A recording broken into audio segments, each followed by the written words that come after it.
Bueno, buenas tardes. Yo soy la doctora María Gabriela Bortiri, neuróloga de adultos. Trabajo en esta institución en el área de neurofisiología y quiero agradecer por la invitación para tocar este tema. El tema que nos convoca hoy es de epilepsia, específicamente el abordaje clínico en la población adulta.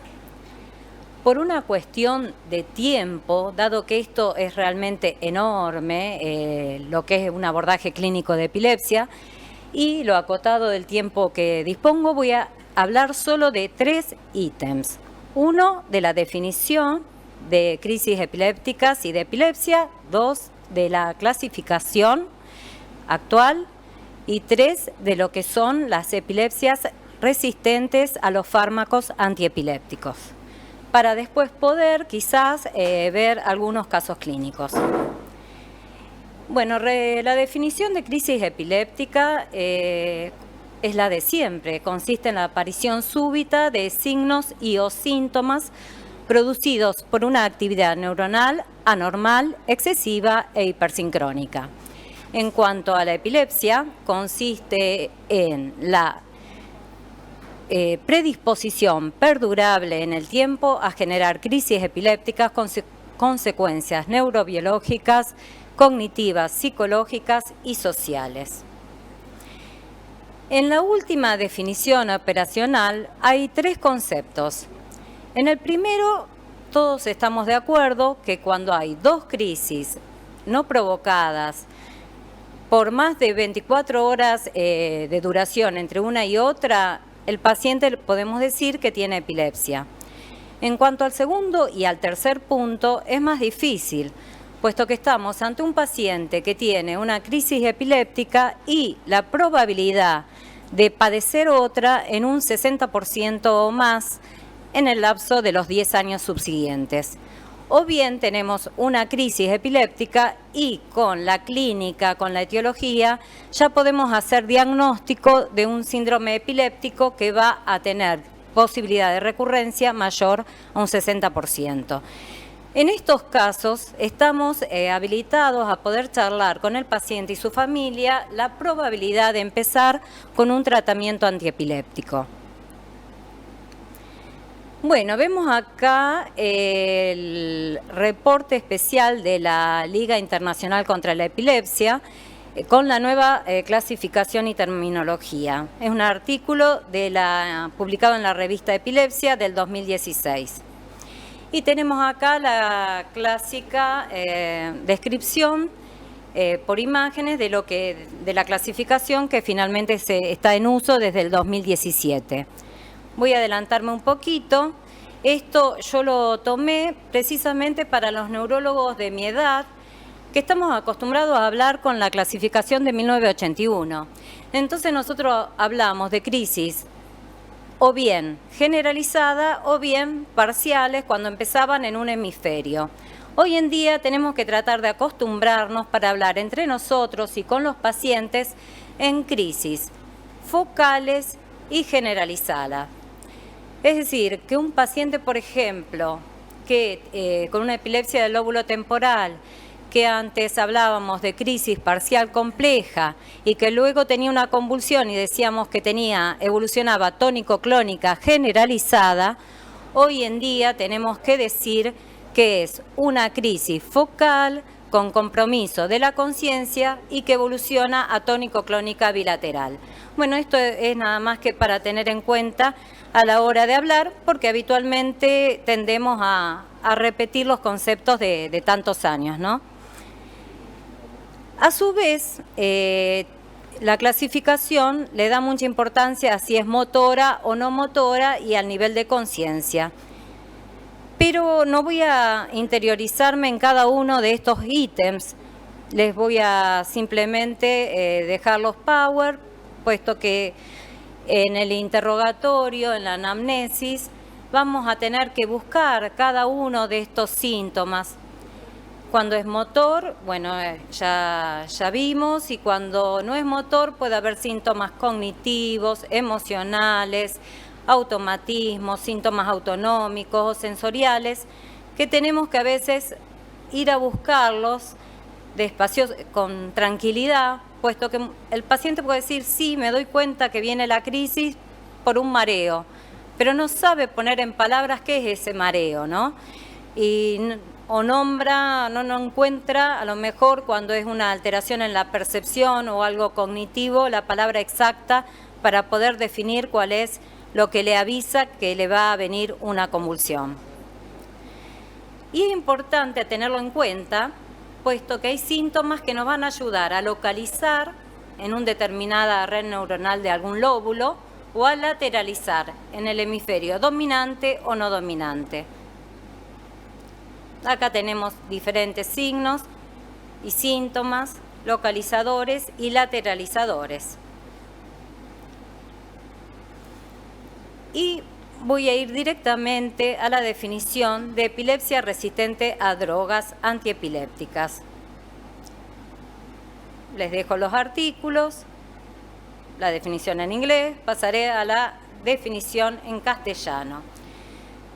Tiene lugar cuando no se consiguió una evolución libre de crisis después de haber tomado 2 fármacos antiepilépticos en monoterapia o asociados, siempre que hayan sido apropiados al tipo de epilepsia, administrados de forma adecuada y no retirados por intolerancia.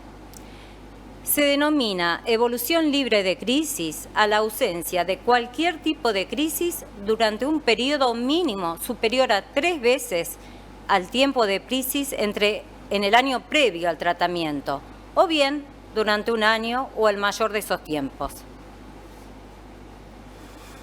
Bueno, bien sabemos que en el 70% de los pacientes vamos a poder controlar la epilepsia con los fármacos antiepilépticos. Sin embargo, un 30% de los pacientes siguen teniendo crisis. Y pongo en primer lugar a la esclerosis mesial del lóbulo temporal, que bueno, no voy a desarrollarla, si bien acá va a haber varios powers de este tema, puesto que dentro de las crisis focales es la más frecuente que de epilepsias refractarias y cuyo tratamiento quirúrgico es en el 70-80% de los casos como mínimo curativo. Sigo. Entonces, ante un paciente que no está libre de crisis, debemos descartar en primer lugar que haya un error en nuestro diagnóstico y tener en mente los diagnósticos diferenciales. O bien hemos errado también en la adecuada administración de la droga antiepiléptica para ese tipo de crisis. O bien esta droga no fue administrada en la dosis adecuada por el tiempo adecuado o no hubo una adherencia correcta al tratamiento.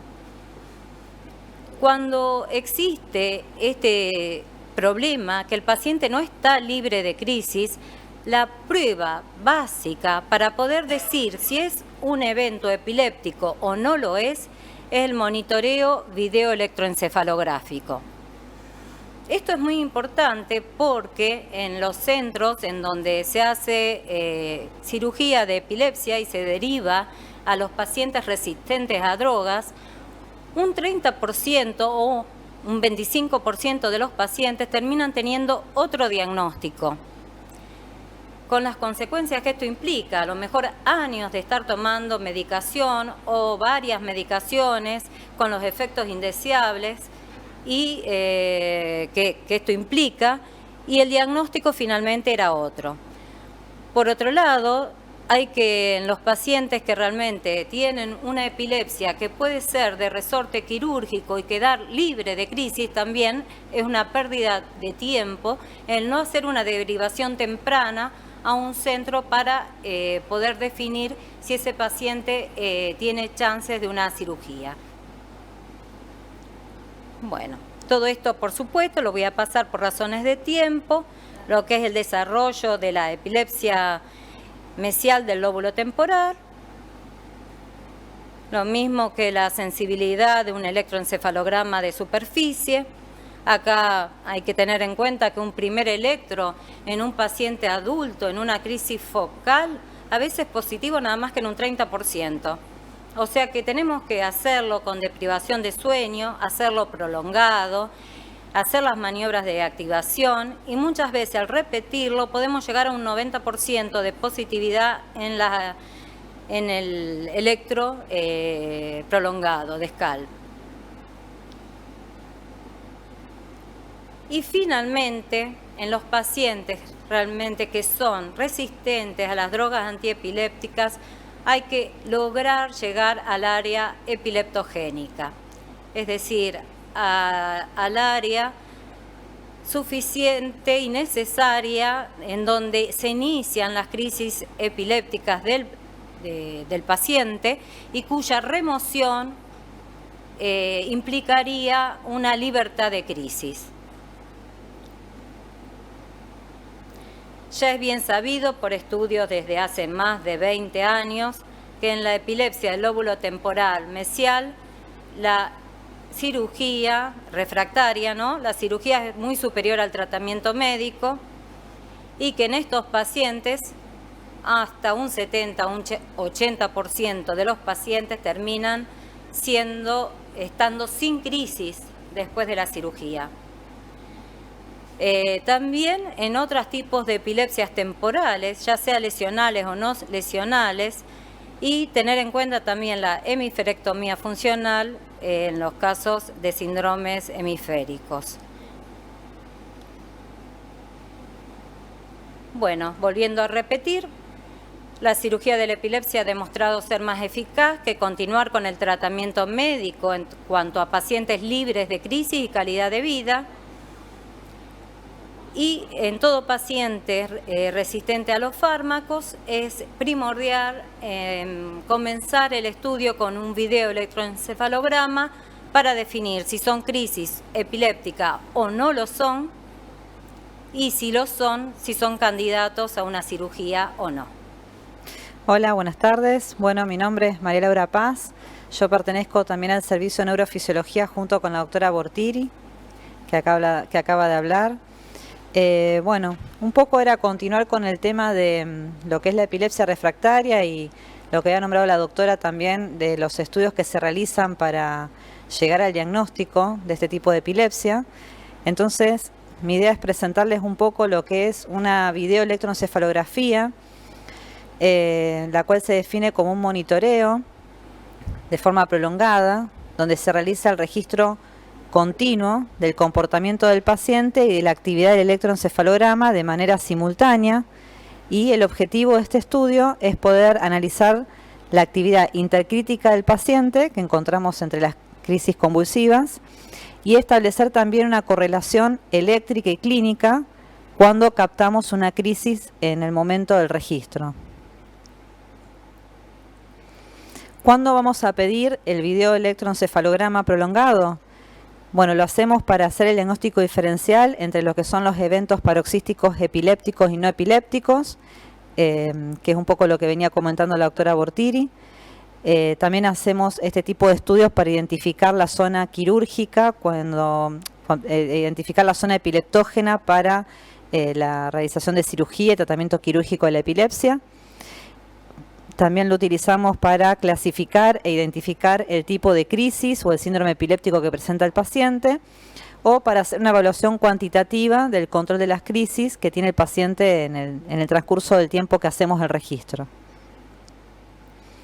¿Qué se necesita en la unidad de videoelectroencefalografía? Se necesita de un personal técnico, médico y un personal de enfermería idóneo, que tienen que estar bien formados y preparados para la asistencia del paciente y que conozcan muy bien el tipo de registro que se realiza.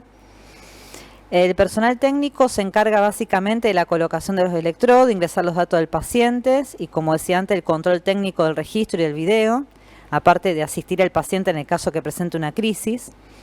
El personal médico debe estar entrenado, tiene que haber una disponibilidad de 24 horas en el caso de que haya problemas durante el registro. Es el que va a revisar los registros para seleccionar los mismos y luego grabarlos y poder presentarlos en un CD al médico que solicita el estudio junto con el informe. es el que va a manejar la medicación del paciente y es el que tiene que tener un entrenamiento de por lo menos 1 año en una unidad de video EEG. Se requiere también de personal de enfermería que se encarga de atender al paciente, porque el paciente presenta una internación que se realiza entre 24 horas y hasta 5 días. Y el personal de enfermería es fundamental que esté entrenado en el manejo de una crisis epiléptica. Tanto el personal médico como el personal no médico lo que realiza es una evaluación cognitiva y motora en la post-crisis epiléptica inmediata y durante la crisis epiléptica. Y otro punto importante en las video-EEG es la presencia del familiar, porque el familiar es el que tiene que avisarnos si el paciente presenta un aura o un comienzo focal de la crisis para que el personal esté atento y pueda asistir al paciente, ¿no? Y aparte que se pueda registrar el evento. ¿Qué se requiere a nivel de infraestructura? Una habitación con cámara de video, con audio y grabación continua, las camas con protección, el equipo obviamente de video-EEG. Y aparte, siempre se trata de trabajar en forma multidisciplinaria junto con psicólogos y psiquiatras que puedan también atender al paciente de otros aspectos, ¿no? Lo que se hace primero es una entrevista personalizada con el paciente para el descenso de la medicación, eso lo define el neurólogo. No siempre se desciende la medicación, digamos, eso depende de la cantidad de crisis que presenta el paciente en 24 horas. Y si el paciente tiene poca frecuencia de crisis, sí, se requiere un descenso más marcado de la medicación, pero eso lo evalúa un neurólogo en una entrevista previa. La duración del estudio generalmente es de 2 a 5 días y lo conveniente es registrar por lo menos 1 o 2 crisis en el periodo del estudio. Nosotros tenemos un servicio de video-EEG que estamos utilizando en forma un poco limitada, todavía no llegamos a los registros de 24 horas a 5 días, lo que hacemos son registros nocturnos en forma de polisomnografía y video-EEG. Esto es para mostrar un poco nuestro servicio.